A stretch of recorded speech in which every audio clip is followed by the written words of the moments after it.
यही देश है जहाँ नीतीश कुमार कभी एनडीए की गोद में, कभी इंडिया गठबंधन की गोद में, और इंडिया गठबंधन में वो प्रधानमंत्री पद का चेहरा बनना चाह रहे थे। जब उनको लगा कि यहाँ तो प्रधानमंत्री बनने के लिए तुझसे बहुत बहुत बड़े आगे हैं, यहाँ तो खड़गे साहब का नाम चल रहा है, यहाँ तो मायावती को भी कभी भी लॉन्च किया जा सकता है, यहाँ तो राहुल गांधी है, यहाँ तो सोनिया गांधी है, यहाँ तो बड़े सीनियर नेता है, लालू प्रसाद यादव है, तो फिर नीतीश कुमार को कौन पूछ रहा था? उन्होंने देखा जब इस पाले में कुछ नहीं मिला तो उस पाले में चलो। ये क्या है? ये लाभ की राजनीति है, ये विचारों की राजनीति नहीं है। तो लाभ की राजनीति में हमेशा आदमी हर कदम पे कदम पर वो लाभ ढूंढता है। जनता के लिए करते हैं नीतीश जो भी करते हैं। देखिए बिहार की जनता हमें, आप देख लीजिए नीतीश कुमार का, जितना मैं समझ रहा हूँ बिहार की राजनीति को, नीतीश कुमार जी का बार बार पाला बदलना, और मैं फिर कह रहा हूँ कि बिहार की जनता को चाहिए, बिहार के वोटर्स को चाहिए कि ऐसे नेताओं को सबक सिखाए जो आपकी भावनाओं की कदर ना करें। नीतीश कुमार भारतीय राजनीति में एक अकेला ऐसा प्राणी है जिन पर कभी भी विश्वास नहीं किया जा सकता, क्योंकि वो जिस जाति से, जिस समुदाय से आते हैं, उनकी मानसिकता जो है वो हमेशा से मनुवादी रही है, और उनको बहुजन समाज की राजनीति में बार बार घसीटा जाता है।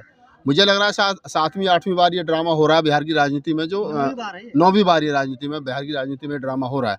तो हमेशा ठगा कौन जाता है? अब देखिए चुनाव लड़े किसके साथ मिलकर के, सरकार किसके साथ मिलकर के बनाई, फिर इस्तीफा दिया, फिर लालू जी के साथ में आए, अब दोबारा फिर बीजेपी के साथ में जा रहे हैं। तो ये ऐसे लोग हैं, इनको चिन्हित करना चाहिए।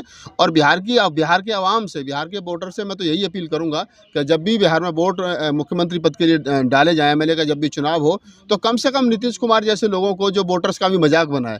ये लोकतंत्र की हत्या है एक तरीके से। आपने पहले वोट मांगे किस लेवल पर, दोबारा फिर आप किसके साथ सरकार बनाए, दूसरी बार फिर इस्तीफा कर दिया, तीसरी बार फिर इस्तीफा कर दिया। तो ये जो इस्तीफा का खेल चल रहा है, और कभी इसकी गोद में, कभी उसकी गोद में, कभी इंडिया का हिस्सा, कभी एनडीए का हिस्सा, तो ये बहुत सारी चीजें हैं। ऐसे लोगों को चाहिए कि वोटर जो उनको सबक सिखाए, और ऐसे लोगों की राजनीति समाप्त कर देनी चाहिए। लेकिन एनडीए में जिस वक्त में एनडीए छोड़ा आरजेडी में गया, उस वक्त में तो वो कह रहे थे कि हमें मर जाना पसंद है, लेकिन अब दोबारा एनडीए नहीं जाएंगे। फिर तो मर जाना चाहिए ना फिर। क्या नाम है, अब तुम जब ये कह रहे हो कि नीतीश कुमार जी ये कह रहे थे कि मर जाना पसंद है, दोबारा एनडीए में नहीं जाएंगे, और अगर वो दोबारा एनडीए में जा रहे हैं तो फिर मर जाना चाहिए ऐसे आदमी को।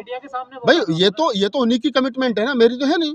अगर नीतीश कुमार जी ने ये कहा, ये स्टेटमेंट दी कि अगर मैं एनडीए गठबंधन में नहीं जाऊंगा, मरना पसंद है, और अगर वो एनडीए गठबंधन में गए हैं, तो आपको समझिए कि अपनी बात के ऊपर कायम रहते हुए, कहीं तो कायम रहे पलटू चाचा। बीजेपी तो भाई कहीं नहीं, दरवाजे बंद है।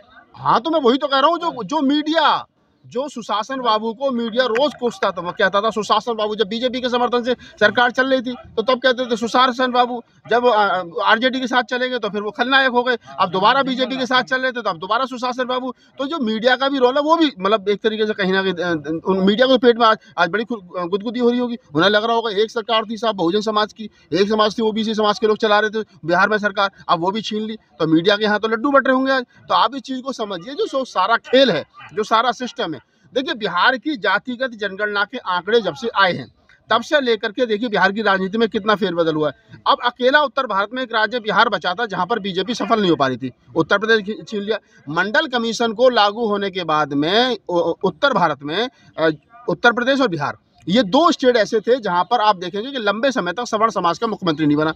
वहां पर लंबे समय तक यादव, दलित, अति पिछड़े या महादलित मुख्यमंत्री रहे। लेकिन उन्होंने जिस प्रकार से बिहार में, उत्तर प्रदेश को उन्होंने छीन लिया, क्योंकि यहाँ पर मायावती और मुलायम सिंह, और मैं वही बता रहा हूँ ना, मैं वही आ रहा हूँ कि ये सारे छीन लिया, और उसके बाद में वो बिहार में सफल नहीं हो पा रहे थे। तो बिहार में जिस प्रकार से नीतीश कुमार ने जातिगत आंकड़े जारी किए, और उसके बाद में फिर अनंत फनन में कर्पूरी ठाकुर को भारत रत्न दे देना।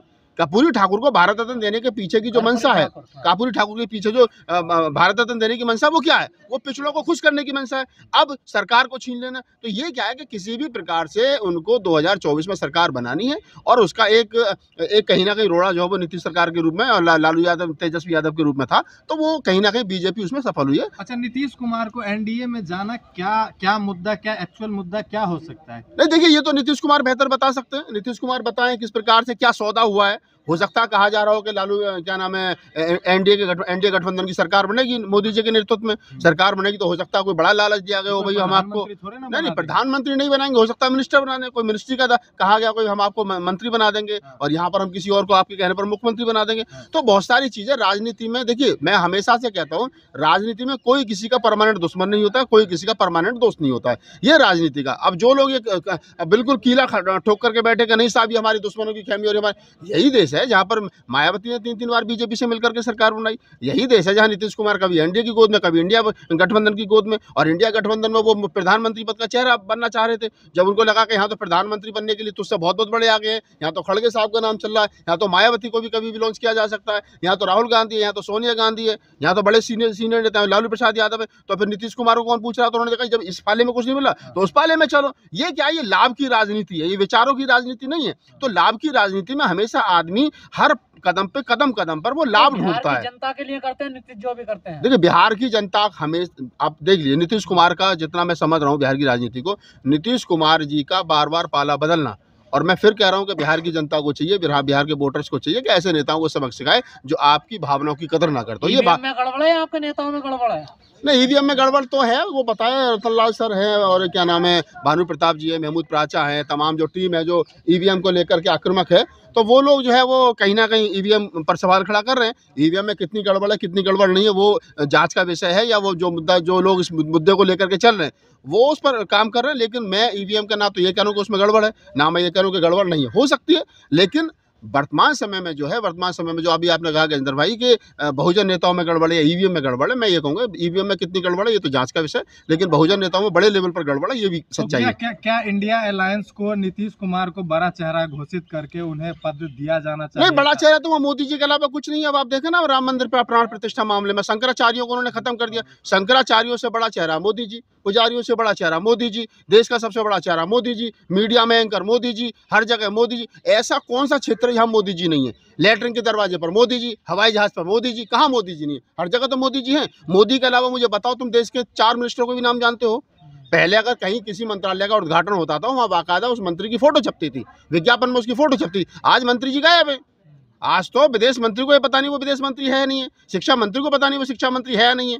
हम तो कहते हैं भाई दरवाजे पे लिखो शिक्षा मंत्री मैं ही हूँ, ताकि पता चला कि शिक्षा मंत्री है। कहाँ गलती हुई लालू परिवार से? कहाँ वो? देखिए तेजस्वी यादव जी का जो सवाल है, तेजस्वी यादव राजनीति में नहीं है, हालांकि राजनीतिक फैमिली। तेजस्वी तो परिपक्व नेता, मैं थोड़ी करूँ परिपक्व नेता नहीं है। मैंने ये कब कहा कि ना समझ, मैं ये कह रहा हूँ सरकार क्यों नहीं बनाई? नहीं, सरकार नहीं बनाई तो इसका सरकार अगर नहीं बनाई तो इसका मतलब ये नहीं कि उनके बिना चली भी नहीं। अगर उन्होंने वो खुद मुख्यमंत्री नहीं बने, इसका मतलब ये है कि उन्होंने दूसरों को मुख्यमंत्री बनाया। बिहार अपना बड़ा दिल दिखाया, 2 बार नीतीश कुमार को मुख्यमंत्री बनाया, और नीतीश कुमार 2 बार छोड़ करके चले गए 5 साल में। तो ये विचार नहीं पड़ता। बिहार की जनता इस पर बिल्कुल मुखर होकर के फैसला ले, और वो कहीं ना कहीं नीतीश कुमार जैसे लोगों को सबक सिखाए। नीतीश कुमार बीजेपी से जिस प्रकार से गठबंधन ही खबर आ रही है तो उसे मजबूरी बता रही है मीडिया, इसके अलावा और कोई नेता होगा कहा जा रहा है कि आरजेडी उनकी पार्टी को तोड़ने के लिए लगी हुई थी। आरजेडी ने कहाँ तोड़ दी पार्टी को? कितने विधायक चले गए आप बताएं? आरजेडी के पास में शायद 70 विधायक है। कितने विधायक है? 70 के आसपास, 79 है, 79 है, और इनके पास 68 है शायद। नहीं, जेडीयू के कितने हैं? 45। तो आप देखिए अगर वो तोड़ना चाहते हैं, अगर वो लालच देना चाहते तो 20-30 को तो ले लेते अपनी तरफ। तो लालू यादव जी की जो राजनीति रही है शुरू से पाक साफ रही है। क्यों नहीं करा तेजस्वी ने? क्यों नहीं कदम बढ़ाया आगे? जब नीतीश कर सकते हैं इस काम को तो फिर तेजस्वी क्यों नहीं? अब ये तो तेजस्वी यादव बेहतर बता सकते हैं क्यों नहीं करा उन्होंने ऐसा। लेकिन मैं तो एक एक्टिविस्ट होने के नाते और मैं ये कह सकता हूँ कि बिहार की राजनीति में जो चल रहा वो गलत चल रहा, वो नहीं होना चाहिए। वो आम जनता के साथ, आम वोटर के साथ खिलवाड़ है। तो पहले ईवीएम हटाए जाए या इन बहुजन नेताओं को सुधारा जाए? नहीं, ईवीएम, जो लोग ईवीएम हटाने का दम भर रहे हैं वो लोग ईवीएम को हटाएं। हमारे जैसे लोग जो बहुजन नेताओं को सुधारने का काम कर रहे हैं, बहुजन नेताओं को सुधार लेते, दोनों काम साथ साथ चलने चाहिए। आज हम आपके लिए लेकर आए हैं बहुजन समाज की एक ऐसी किताब, कहीं हम भूल ना जाएं, एक ऐसी ऐतिहासिक किताब है जिसके अंदर आपको ऑडियो वीडियो देखने को मिलना है। ये पहली बहुजन समाज की ऐतिहासिक किताब है जिसके अंदर आप वीडियो भी देख सकते हैं। अब किताब के अंदर कैसे वीडियो देख सकते हैं ये मैं आपको पहले दिखा दूं। आइए तो हम देखते हैं। सबसे पहले आपने करना ये काम है कि किसी भी पेज पर मोबाइल द्वारा आप गूगल पे जाएंगे और गूगल पे जाने के बाद आपको कैमरे का निशान नजर आता है। इस कैमरे पे आप क्लिक करेंगे तो ये QR कोड को स्कैन कर लेगा। स्कैन करने के बाद यहाँ पर आप देखेंगे ये लिंक आ गया। आप जैसे लिंक पर क्लिक करेंगे आपकी वीडियो चालू हो जाएगी, यानी कि आपको एक सटीक जानकारी मिलने वाली है, एक ऑथेंटिक जानकारी मिलने वाली है। बहुजन समाज की पहली ऐतिहासिक किताब है जिसके अंदर आपको तमाम महापुरुषों की जानकारी मिलने वाली है। आप इस किताब में देख पाएंगे तथागत सम्यक बुद्ध जिनकी पूरी जीवनी आपको मिलने वाली है, महान सम्राट अशोक जिनका जीवनी आपको इसके अंदर पूरी मिलने वाली है, संत कबीर दास, संत शिरोमणि गुरु रविदास, सम्राट मीर भोज जिन्होंने इतिहास रचने का काम किया, गुरु घासीदास बाबा, वीरांगना झलकारी बाई, वीरांगना उदा देवी पासी, नागेली वीरांगना की कहानी, एकलव्य जिसका अंगूठा काट लिया था धोखे से, चोखा मेला, हरिचंद ठाकुर, ज्ञानदीप, छत्रपति शाहूजी महाराज, बिरसा मुंडा, ज्योतिबा फूले, माता सावित्रीबाई फूले, फातिमा शेख, ईवी रामास्वामी, स्वामी अच्युतानंद, बाबा साहब डॉक्टर BR अंबेडकर, जिनका मूल ग्रंथ आपको इसमें छोटी सी किताब में मिलने वाला है। आप ऑडियो भी देख सकते हैं, वीडियो भी देख सकते हैं। माता रमाबाई, मोतिया रावण कंगाली, सरदार उधम सिंह, ललई सिंह यादव, दशरथ मांझी, शिव दयाल सिंह चौरसिया, कपूरी ठाकुर, भवरी देवी, मान्यवर काशीराम साहब, जिन्होंने इतिहास को दोबारा दोहराने का काम किया था, वीरांगना फूलन देवी, बहन कुमारी मायावती, संकल्प भूमि और पूना पैक्ट। बहुजन समाज का एक मूल ग्रंथ यह आपके पास आ गया है और आप इसको बिल्कुल भी देरी ना करें। तो साथियों, अगर आप ये किताब मंगाना चाहते हैं तो डिस्क्रिप्शन बॉक्स में जो आप नंबर देख रहे हैं, इस नंबर पर आप हमें अपना ऑर्डर बुक करा सकते हैं। कितनी किताब आपको चाहिए? यदि आप चाहते हैं कि यह किताब पूरे भारतवर्ष में घर घर नजर आए तो आप इस वीडियो को ज़्यादा से ज़्यादा शेयर करें, लाइक करें, शेयर करें, अपने कमेंट हमारे सुझाव बॉक्स में ज़रूर दें और किताब को अपने घर पे मंगाना बिल्कुल भी ना भूलें। अगर आपने अभी तक हमारा चैनल सब्सक्राइब नहीं किया है तो सब्सक्राइब करें और घंटी का बटन बिल्कुल भी दबाना ना भूलें ताकि सभी लेटेस्ट खबरें पहुंच सकें आप पे सबसे पहले।